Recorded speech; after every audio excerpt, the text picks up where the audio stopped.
Last class में we cover concept of cash book. तो cash book का concept तो क्लियर हो गया था कि cash book is a primary and secondary book and cash book involves all transactions in relation to cash. Whenever cash increased it is debited, whenever cash decreased it is credited. ठीक है, ये format है बिल्कुल ledger वाला ही, date particulars LF amount, date particulars LF amount, debit and credit. Particulars की जगह आप डेबिट साइड पे रिसिप्ट्स एंड क्रेडिट साइड पे पेमेंट्स भी लिख सकते हैं, राइट। अब क्वेश्चन नंबर 3 हमें बोला गया डेट, जो भी आपकी डेट होती है आपको प्रॉपर, ये लेजर में भी आपके काम आएगा, इसीलिए मैं आगे कंटिन्यू कर रही हूँ क्योंकि जैसे जैसे हम आगे बढ़ेंगे आपके जर्नल लेजर और बेटर होते चले जाएंगे। आपको लेजर में भी सेम पैटर्न ही फॉलो करना है, ठीक है। आपने लिखा 2025 मार्च 1। अब आपने 2025 लिख दिया और मार्च लिख दिया ना, तो आपको बार बार मार्च लिखने की ज़रूरत नहीं है, ठीक है। अब Simran commenced business with cash, cash increase हो रहा है क्योंकि हम कैश बुक बना रहे हैं, तो यहाँ कहीं भी कैश नहीं आएगा, हम सिर्फ वो ट्रांजेक्शन्स देखेंगे विच इंक्रीजेज और decreases cash. So here cash is increases by capital, तो to capital account how much 65,000 done. फिर March 3 bought goods for cash, हाँ by purchases account, March 3 by purchases account how much 6850। Then paid cash to Mohan, हमने लिखा 4 by Mohan how much 950। Then deposit in bank, तो भी cash decrease हो रहा है, by bank account how much 40,000। समझ में आया कैसे कर रहे हैं हम? आया कि जिस भी रीज़न से कैश डिक्रीज हो रहा है वो क्रेडिट में लिखते जा रहे हैं और जिस भी रीज़न से डेबिट हो रहा है वो डेबिट में लिख रहे हैं, राइट। अब नेक्स्ट ट्रांजेक्शन है paid for office furniture in cash. बताओ नव्या, हाँ क्रेडिट में क्या लिखेंगे? Bye furniture.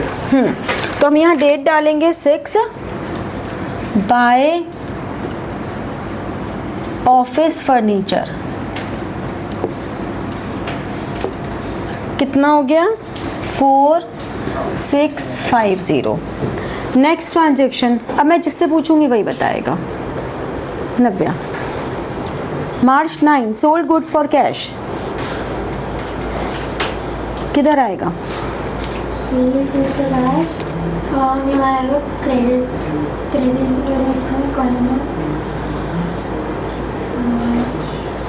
Sold good for cash में कैश आ रहा है या जा रहा है? कैश आ रहा है, सेलर के पास आ रहा है, आ रहा है ना। हम अपनी फॉर्म के हिसाब से देखें ना, सिमरन की फॉर्म में आ रहा है पैसा, तो पैसा आएगा तो कहाँ डालेंगे? और डेबिट में क्या लिखेंगे?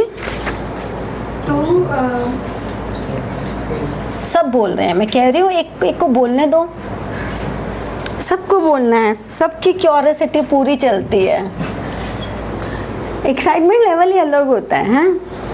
चलो लक्ष्य नेक्स्ट बताओ। मार्च 12 paid wages in cash, credit पे जाएगा मैम, एंड मैम डेबिट पे वेजेस नहीं, हमें सिर्फ कैश बुक में बताना है क्या करना है। मैम क्रेडिट पे कैश, बट कैश बुक तो हम बना ही रहे हैं, तो उसमें कैश तो हम लिख ही नहीं सकते। वेजेस डेबिट, हाँ वेजेस का अकाउंट डेबिट पे। हाँ पहले मुझे बताओ डेबिट साइड लिखेंगे या credit side? Debit side. Debit side लिखेंगे, क्यों? हम क्योंकि पे कर रहे हैं। पे कर रहे हैं तो कैश आ रहा है या जा रहा है? हम जा रहे हैं। तो कैश जाएगा तो किधर लिखते हैं हम? Debit side, sorry credit side. क्यों?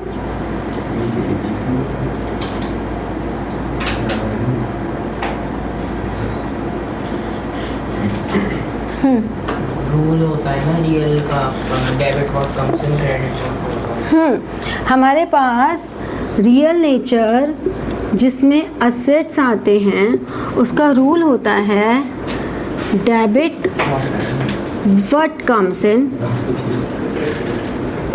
एंड क्रेडिट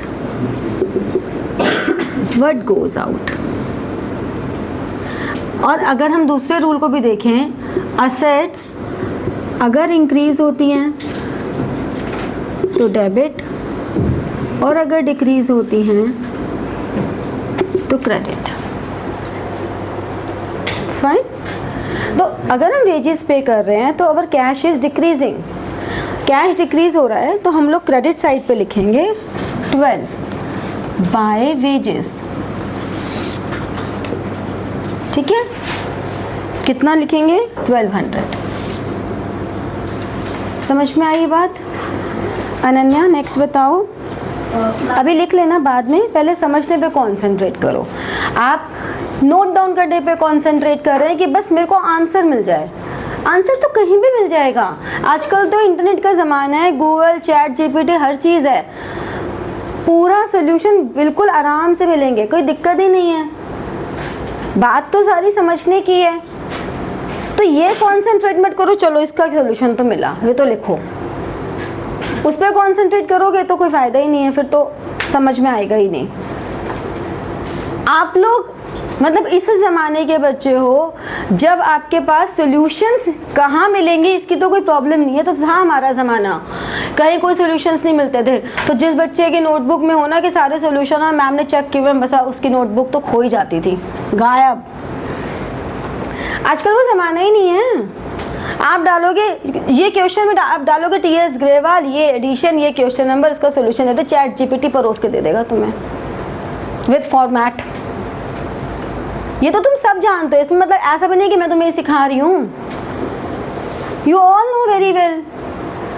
तो अब हमें करना क्या है, अगर सॉल्यूशन हमारे सामने है तो हम उस सॉल्यूशन तक कैसे पहुँचें ये समझना हमें ज़्यादा ज़रूरी है ना, कि why we are debiting and why we are crediting, ये ज़्यादा इम्पॉर्टेंट है कि सॉल्यूशन तक पहुँच कैसे रहे हैं, तभी आपकी स्किल डेवलप होगी और तभी आपकी वैल्यू बनेगी आगे।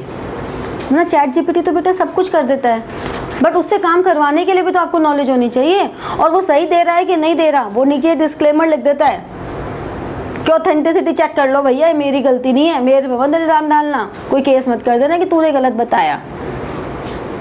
तो वो सही बता रहा है या गलत ये भी तो हमें उसके लिए भी तो नॉलेज चाहिए, इसलिए पढ़ रहे हो तुम, वरना तो सारे काम कर देता है, तुम्हारी ज़रूरत ही नहीं है, बैठो आराम से। चलो जनवरी 12 के बाद मार्च 12 के बाद March 13 Ananya. By stationery account, by stationery credit side, by stationery. Ma'am अगर मैंने कहीं देखा था या कोई क्वेश्चन कर रहा था, हाँ उसमें स्टेशनरी में कुछ और लिखा था, क्या लिखा था बताओ मुझे, याद नहीं आ रहा, वो बहुत कम अमाउंट से है, मिसलेनियस पता नहीं कहीं और। मिसलेनियस एक्सपेंसेस लिखा होगा बेटा, जब कभी बहुत थोड़ा सा अमाउंट होता है ना, या कोई छोटी छोटी इनकम्स होती हैं जैसे रद्दी बेच के पैसा आया, तो हम उसके लिए मिसलेनियस मतलब छुटपुट, तो मिसलेनियस या सन्ड्री एक्सपेंसेस या सन्ड्री रिसिप्ट्स लिख देते हैं, वो लिखा देखा होगा। नेक्स्ट, हाँ जी आरुष, मार्च 15। मैम डेबिट में जाएगा वेरी गुड, डेबिट में जाएगा टू सेल्स अकाउंट 25,000। चलो अब तुम नेक्स्ट बताओ लक्ष्य। 17 मार्च 17 हम क्रेडिट पे जाएगा good, miscellaneous expense account. Very good. अब आया ना लॉजिक समझ में, बाय मिसलेनियस। अब जैसे कि यहाँ पर ये मेरे पास 2 लाइन में आया क्योंकि मेरे को स्पेस की प्रॉब्लम थी, तो हमेशा जहाँ आपकी सेकेंड लाइन ख़त्म हो रही है there you have to write 450, हमेशा यहाँ लिखोगे। इसका मतलब ये होता है कि ये स्टेटमेंट यहाँ क्लोज हो रही है, कभी भी ऊपर मत लिखना, हमेशा नीचे लिखोगे। एंड ट्राई कि आप जो भी इस कॉलम में अमाउंट लिख रहे हैं वो unit place, tens place, 100 place proper तरीके से लिखें। It will save your time and it will save your calculation. Okay, now next. हाँ जी व्यान, March 19 received cash from Tilok, allowed cash discount। Ma'am debit side के अंदर 2-3 लोग very good. and 2 cash discount allowed। Cash discount allowed यहाँ नहीं आएगा, Journal journal proper बनेगा। और इसके लिए क्या करो कि पेंसिल से यहाँ पे मार्क कर लो कि हमें इसको जर्नल प्रॉपर में बाद में डालना है ताकि स्पेस इशू ना आए। हाँ, तो इसमें आप डिस्काउंट को मार्क कर लो। देन March 22 परचेज गुड्स, एकांश।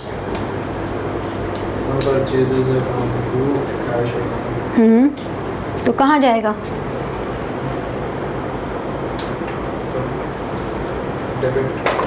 क्यों जाएगा डेबिट में? हाँ, तो पैसा आ रहा है कि जा रहा है? तो क्रेडिट में हम लिखेंगे 22 बाय परचेजेस।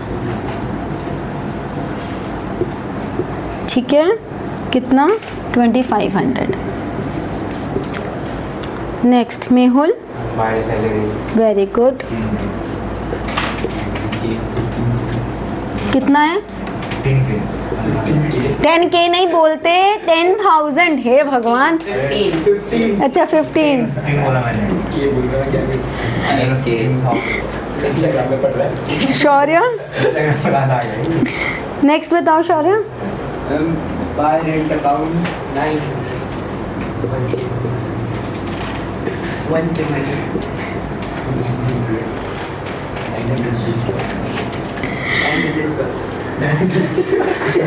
हाँ जी, लक्ष्य एक और बता दे। कौन सी?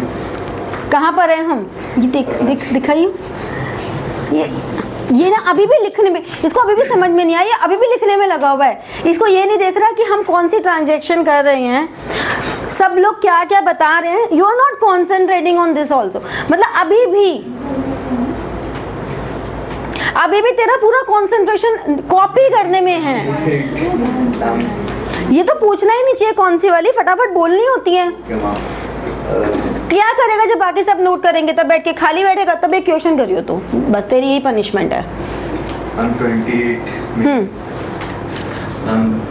Credit side by electricity bill 350।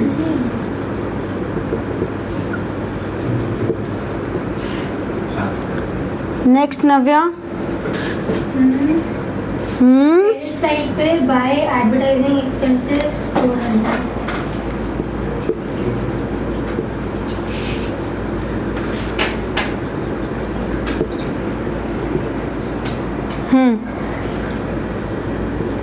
Last paid into bank by bank account 25K। अब जैसे हम लेजर में बैलेंसिंग करते थे बिल्कुल वैसे ही बैलेंसिंग करेंगे। ये ध्यान रखना, कैश बुक में, कैश कॉलम में कभी भी नेवर डेबिट साइड के not be less than credit side. Logically सोचो, आप कैश जितना आपके हाथ में है उससे ज़्यादा खर्च कैसे कर सकते हो? अगर आप उधार भी लोगे तो पहले तो पैसा यहीं आएगा फिर जाएगा, तो it is not possible, never. ठीक है, यहाँ पे last day of the month by balance CD जो बैलेंसिंग फिगर आएगी, और फिर नेक्स्ट मंथ में 2025 अप्रैल 1 टू बैलेंस BD। और एक जो हमारी जर्नल एंट्री थी, हम जर्नल प्रॉपर बनाएंगे। इसमें भी बनेगा? सब में बनता है। टाइम सही बात है, बस ऐसे ही बैठे बैठे नंबर मिल जाए हमें फोगट के। बस साइंस से लेता तो साइंस लेने में पढ़ना नहीं पड़ता। मार्च 19। ये नहीं बनाना पड़ेगा उसने। ऐसे ऐसे नाम उसमें मुझे ऐसे बोलता नहीं diagrams पता। बनाने पड़ते हैं। सब में, और पढ़ाई सब में करनी पड़ती है। ये कोई रूल नहीं है कि साइंस, मैथ या कॉमर्स या ह्यूमैनिटीज़, ये कोई पैरामीटर ही नहीं है। There is no shortcut of success. Success लेनी है, सक्सेस को अचीव करना है, you have to work hard. There is no shortcut. और शॉर्टकट वाली चीज़ें हमेशा टेम्परेरी होती हैं, कभी भी परमानेंट नहीं होती हैं। तो अगर आपने परमानेंट रहना है, परमानेंट अपनी नॉलेज को लेना है, तो आपको पढ़ना ही पड़ेगा, हार्ड वर्क करना ही पड़ेगा। There is no shortcut. March 19 को डिस्काउंट अलाउड क्या था? परचेजेस थी हमारे पास, क्या एंट्री थी? Receive the discount allowed to Trilok. Received cash from cash Trilok allowed. Discount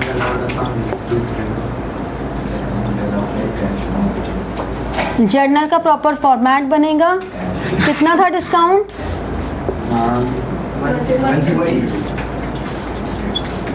with narration. ठीक है, इसे नोट करो। नहीं, कैश का तो यहाँ डाल दिया ना बच्चा, ये रहा। नोट करो और मुझे बैलेंस निकाल के बताओ। तो हमने जब टोटल किया, डेबिट का टोटल आया 124,850, क्रेडिट साइड का टोटल आया 98,650। पेंसिल हाथ में रखा करो, यहीं पे लिख लो ऊपर कैलकुलेट करके। नहीं भी इरेज कर पाओगे तो कोई दिक्कत नहीं है, पेन से नहीं लिखना कभी भी। ठीक है, तो बैलेंस शीट कितना आ गया? 98,600। Balance sheet 2061। Oh sorry. Total. ये हमने यहाँ नीचे लिख दिया 124,850। जर्नल में भी जैसे हम करते हैं वही यहाँ पे करना है, नीचे डबल लाइन ज़रूर डालनी है। अभी भी काफ़ी बच्चे नहीं डाल रहे हैं डबल लाइन, वो ज़रूर डालनी है। फिर बैलेंस बीटी हमें ज़रूर लिखना है। ठीक है, इधर भी हमने जर्नल का टोटल कर दिया 150 और 150। ठीक है, चलो मिटा दूँ, सबका हो गया। Yes, yes, अब एक 2 कॉलम कैश बुक का क्वेश्चन कर लें। yes. बिल्कुल कर देंगे।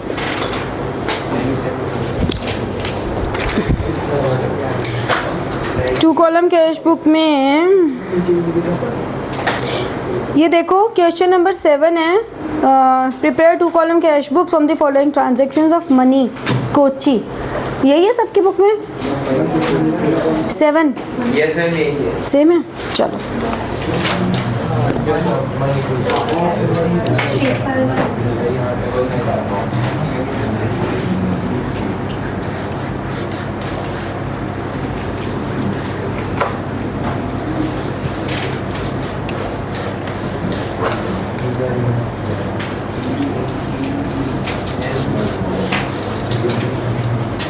अब इसका फॉर्मेट कैसे बनेगा? अमाउंट वाले 2 कॉलम बनेंगे।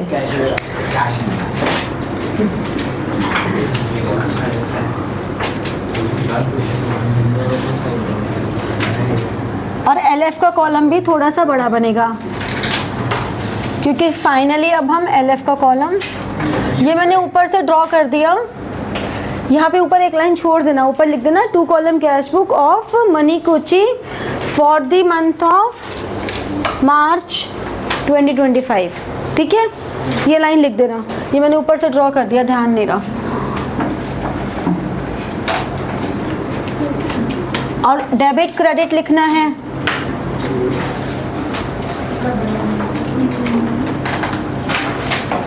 यहाँ पे हमने लिखा date,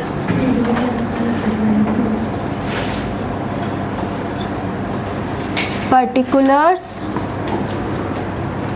LF, cash, bank, then date,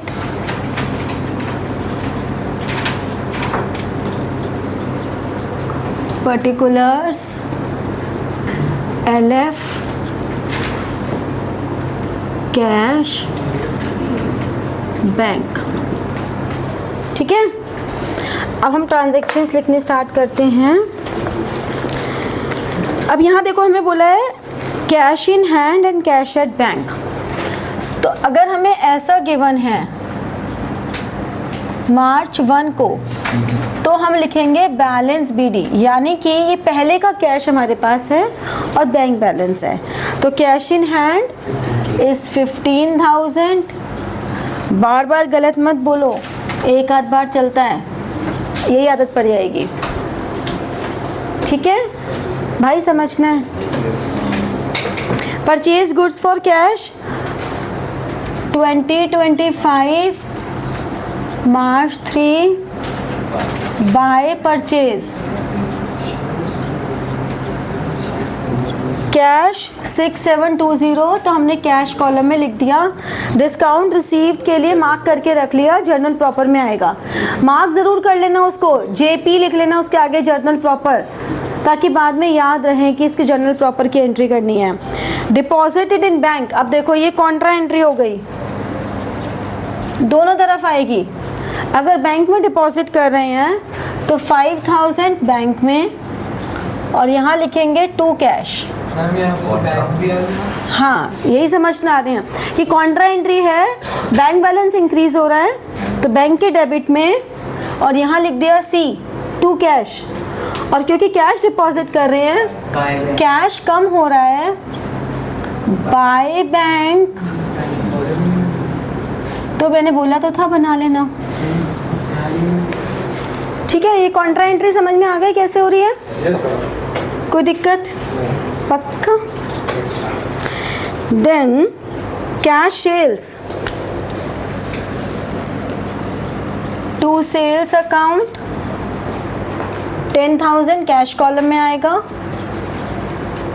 then cash withdrawn from bank, अब हमने बैंक से कैश विथड्रॉ किया है, अगेन कॉन्ट्रा एंट्री होगी दोनों तरफ। अब अगर कैश विथड्रॉ किया है तो कैश इंक्रीज हो रहा है। बैंक अकाउंट कितना हमने विथड्रॉ किया है? 2,000। और बाय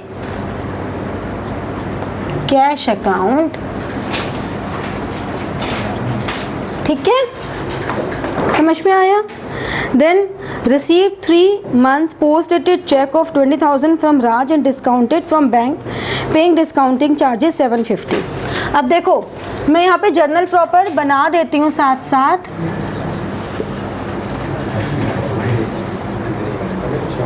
पहले March 3 वाली भी कर देते हैं।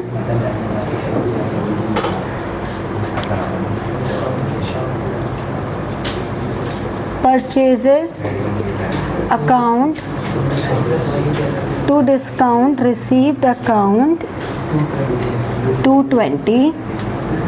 ये मैंने इसलिए कर दी क्योंकि नेक्स्ट जो March 15 की एंट्री है वो मुझे समझानी है। ये तो March 3 की है। March 15 कह रहा है receive 3 months post dated cheque. तो जब हमें चेक रिसीव हुए हैं तो हम लिखेंगे cheque in hand debited to Raj 20,000। अब हमने इस चेक को बैंक से डिस्काउंट करवाया तो बैंक में बैलेंस इंक्रीज हो रहा है, ठीक है। March 15 to cheque in hand account 750 discounting charges हैं। तो March 15 में discounting charges account debited to cheque in hand, ठीक है। जब हमें चेक रिसीव हुआ तो we pass an entry cheque in hand account debit to Raj. जब हमने उसे बैंक से डिस्काउंट करवाया तो एंट्री क्या बन रही है? Bank account debit discounting charges account debit to cheque in hand. तो बैंक अकाउंट डेबिट जितने से हो रहा है, कितने का डिस्काउंट है? 750 का।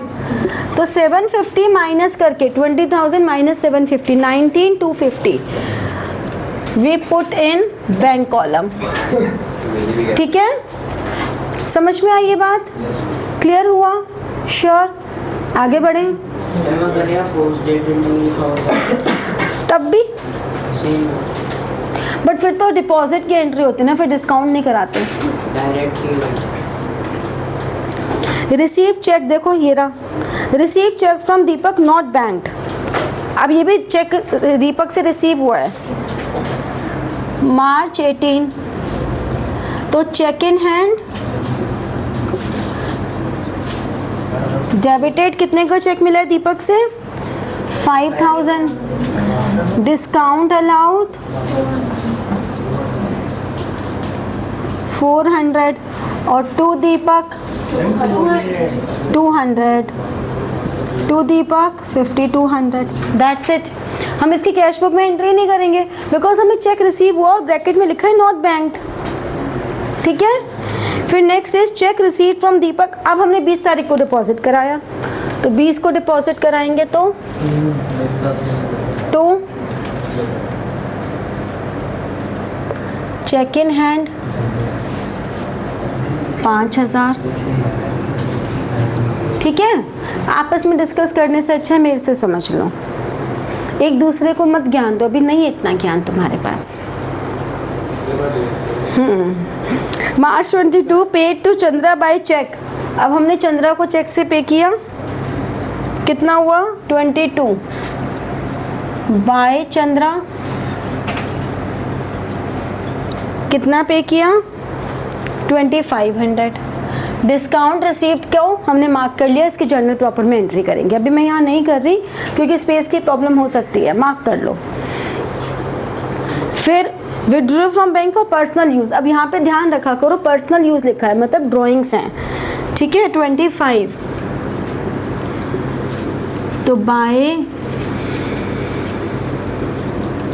ड्राइंग्स अकाउंट कितने से? 1000।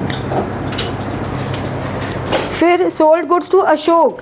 अब सोल्ड गुड्स टू अशोक में ना तो कैश इन्वॉल्व है ना बैंक इन्वॉल्व है, it is a credit transaction, so mark it for journal proper.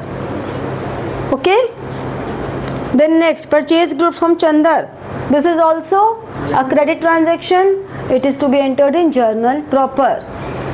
ठीक है, तो मार्च 28 एंड मार्च 30 की दोनों ट्रांजेक्शन्स क्रेडिट ट्रांजेक्शन्स होंगी, mark it in the journal proper. Then receive cheque from Ashok 5000 deposited in bank.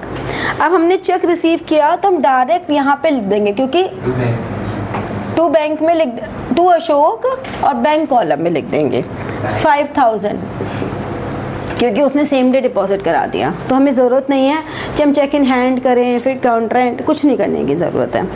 Then allowed cash discount journal proper में जाएगा। अब total करेंगे मार्च 31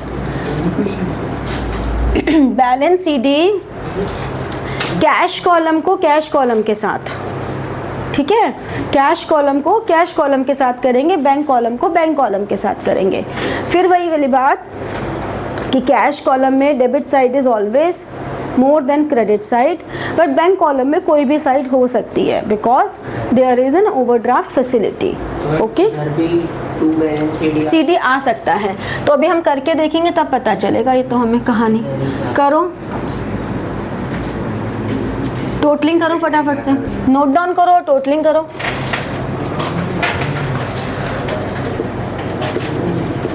डबल लाइन आएगा ही आएगा आमने सामने एकदम।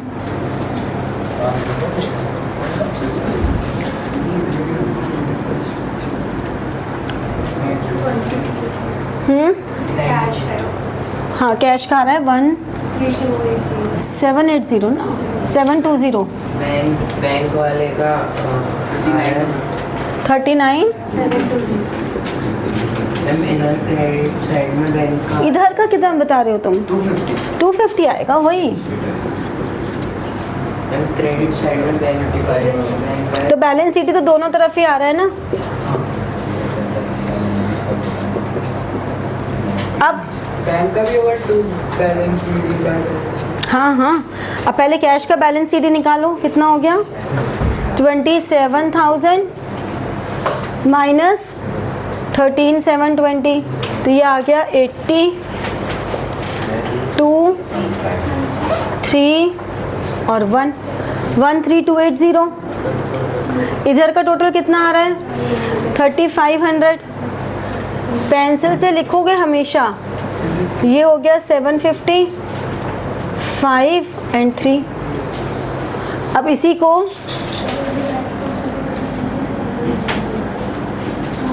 अप्रैल 1 2 बैलेंस BD 13 280 और 35 750। ठीक है, इंस्टाग्राम इधर देख लो, समझ में आया? तो 2 कॉलम कैश बुक भी क्लियर हो गई। अब practice practice and practice. Okay ma'am. तो like, share and press the bell button for getting your notifications and comment. ठीक है, thank you.